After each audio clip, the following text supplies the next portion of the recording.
Hi everyone. This is my name's Carrie. You hadn't already seen my introduction video.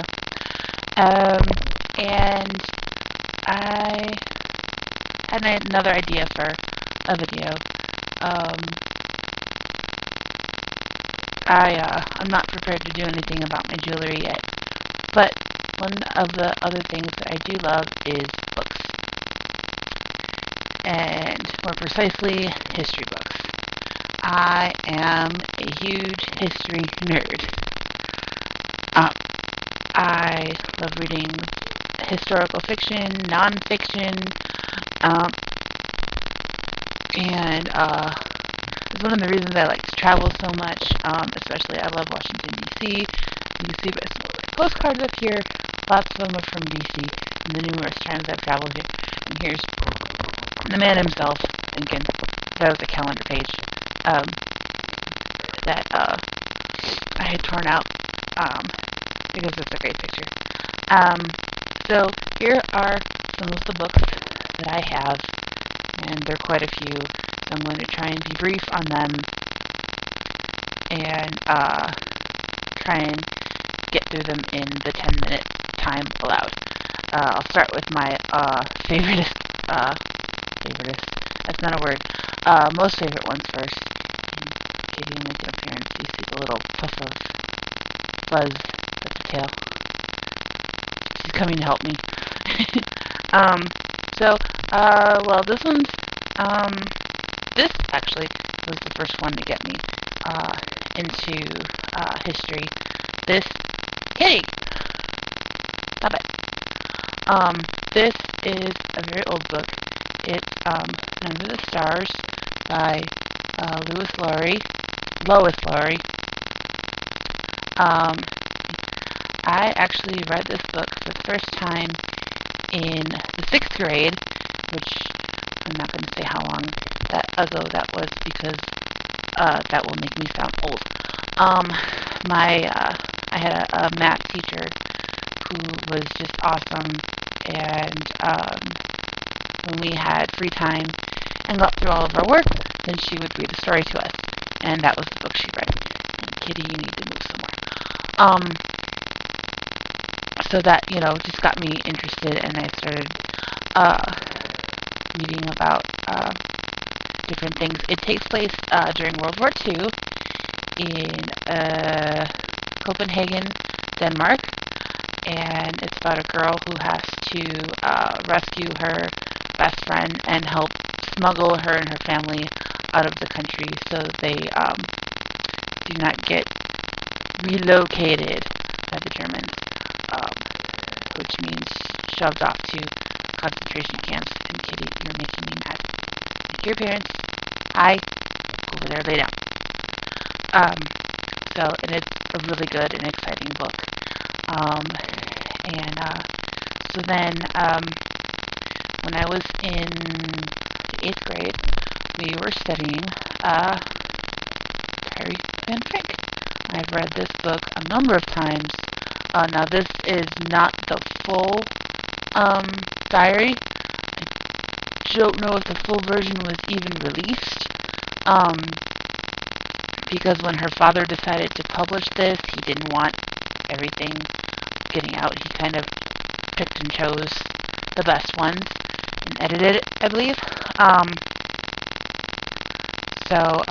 This is just another wonderful book, and she was just such a wonderful, talented, beautiful writer and had so much hope for the future, and it's just, a shame that her life, like so many millions of people, had to be cut short, and so tragically too, just all because of hate.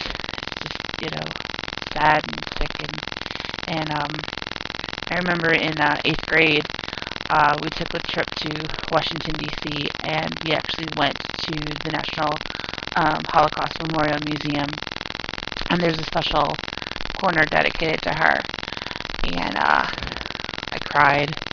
I had nightmares about that place, and it's just a really sad part of human history that I pray never gets repeated. Um, what else?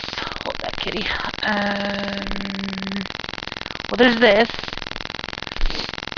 Now, I'm not morbid and creepy or anything, but I saw this, and it was actually the Borders near my town was going out of business here, so I had gone there and bought a whole bunch of books for cheap, and this intrigued me. I thought I could use it on like a paper I would have to write for college or something. So this is the Abraham Lincoln Assassination Encyclopedia. It just has everything. There's maps. Oh, this is the John Wilkes Booth escape route. Interesting. There's photographs. There's biographies of like everybody and their brother who were involved, and a timeline of what happened, and yeah, which actually it starts. Oh, this actually goes through the whole war. Oh, interesting. I never looked at that part. Yeah, it starts in 1860 when Lincoln's elected. Excuse me, and goes all the way to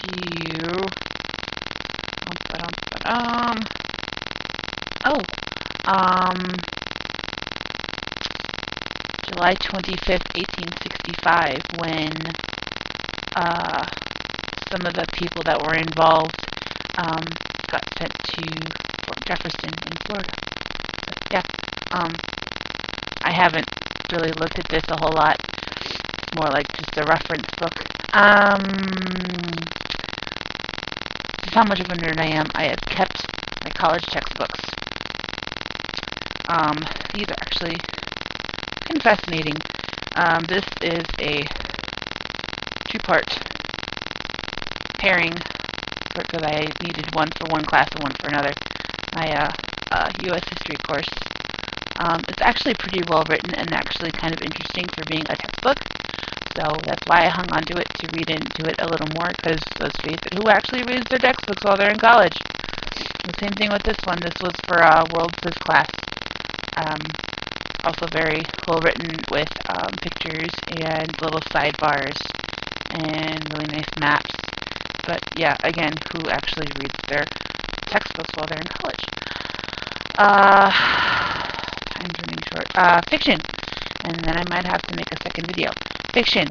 Philippa Gregory. Wonderful, wonderful, wonderful author. I have, well, two that I could find, but I actually have three of her books. The Constant Princess, Boleyn Inheritance, and The Other Boleyn Girl, which was made into a movie a number of years ago. Do not see the movie. The movie is awful. The movie, they should never try to cram 20 years of history into a 2-hour film, because it just doesn't work.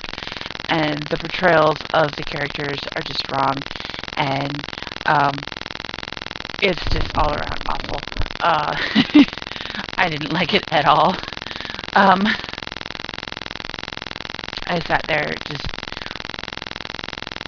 just cringing during the whole thing. I was so glad that I went to see a matinee, and I dragged my, at the time, boyfriend to go see it with me, and he wasn't into history at all, so he was just like, why are we going to see this movie? But yeah, so neither of we both not having a good time. Yay! Yay. Time's almost up. But these are really good. She is a wonderful writer about Henry VIII and that whole period. This is about Catherine of Aragon, his first wife. This is about Anna Cleves, his fourth wife, Catherine Howard, his fifth wife, and Jane Boleyn, who was actually his second wife's sister-in-law and his fifth wife's cousin by marriage. Yeah, she was little Lulu in the head. So that's my 10 minutes, and we'll just have to put up a part two. Thanks. Bye.